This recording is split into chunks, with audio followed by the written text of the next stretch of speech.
කෙටි කාලීන භෝග කරගෙන තමා මම හිටියේ. ඒ ඉන්නකොට මට පාඩු වෙන අවස්ථා වැඩි. මොකද දිලී රහානි වෙළඳපොළට අපිට අවශ්‍ය වෙලාවට දී ගන්න බෑ. අපි ඒ පාඩු වෙන අතරේ තමා වැව්ගම් පුබුදුව ව්‍යාපෘතිය වෙල්ලා අපි අලි තාක්ෂණයට අරන් ගියේ. ඉතින් එතකොට තමා අපිට පුහුණු වීම ලබා දීලා කප්පාදුව ගැන දෙනු දීලා වෙළඳපොළ අපිට හදලා දීලා අපිව බලෙන් තමා මේකට යොමු කරවුවේ.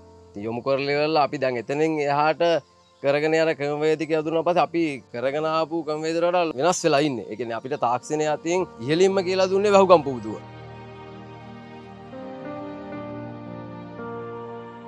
මුල් හරිය මේගොල්ලන් මේ කොහොමත් මේ හේන් වගාවක් විදිහට තමයි මේ ගෙවතු ටික කරගෙන ගියේ.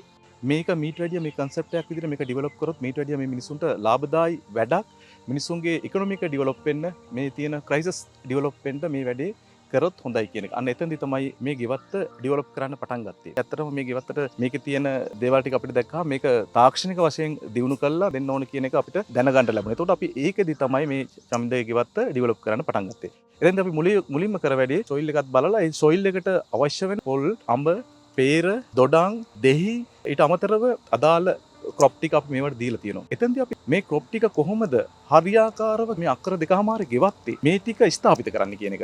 ඒ ස්ථාපිත කරන්න කියන එකත් එක්ක මෙයාලට අපි තාක්ෂණය දෙන්න පටන් ගත්තා. මෙන්න මේ තාක්ෂණෙත් එක්ක දැන් මේවා කොහොමද කරන්නේ? මේවා සාර්ථකත්වය වෙන්න නම් අඹ ටික කප්පාදු ගන්න ඕන, peer ටික කප්පාදු කරන්න ඕන, දොඩම් ටික කප්පාදු කරන්න ඕන.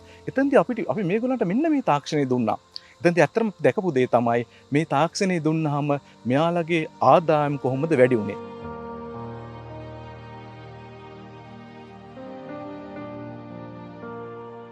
ඒ වෙනකොට මගේ ගස් ලැබූ හා කෙසෙල් වගාව දීර්ඝකාලීන නැති හින්දා දීර්ඝකාලීනව මට ආදායම් මාර්ගයක් අවශ්‍ය හින්දා පොල් පැල 50ක් ලබා දුන්නා. ඒතකොට අල්පොන්සු අඹ පැල 30ක් ලබා දුන්නා. අපිට මුදල් දීලා ඒ දවස්වල පෙර පැලයක් මැද රුපියල් 100ක විතර තිබ්බේ වගාව මට නොමිලේ තමයි පැල 300ක් ලබා දුන්නා.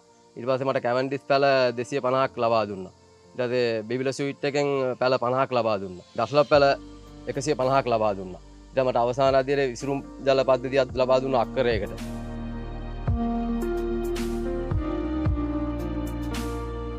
දැන් මං ඉන්නේ මගේ ආදායම් මාර්ගය ලබා ගැනීමේ අධීරේ. ඒ කියන්නේ මට දැන් පොල් වගාව මගේ පීදීගෙන එන මුල් අධීරේ තියෙන්නේ.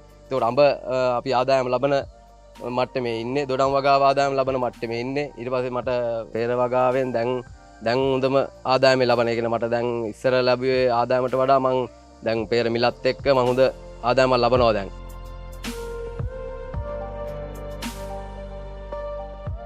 අපි මේ කොට්ටාසි ගත්තාම හතරස් කොටුම ග්‍රාම නිලධාරි වසම තුල අපි මේ වගේ කමර්ෂල් විදියට ඩෙවලොප් කරලා තියෙනවා 32ක්. ඇත්තටම අපි දැන් මේ ගොඩාක් දුරට මේ වගා බිම් වල වගා කරන්නේ මාකට් එක අඳුනගෙන.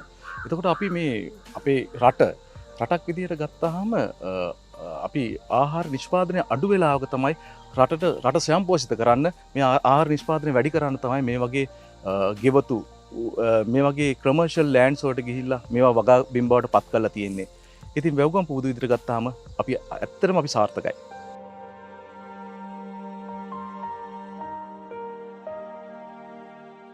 මම දැන් ආදායම් ලබන මට්ටමේ ඉන්නේ. මට ඇත්තටම දැන් සන්තෝෂයි. මගේ ඉදිරි අනාගතය ගැන මට කිසි බයක් නැහැ. මගේ පරම්පරා ගානක තියෙන ආදායම මෙතන දැන් මං අඩිතාලම දාගෙන තියෙන්නේ. ඉතින් මට එතනින් එහාට යන්න මට මේ දේ ඇත්තටම තෘප්තිමත්. මගේ ඉදිරි අනාගතය ගැන කිසිම බයක් නැහැ මට.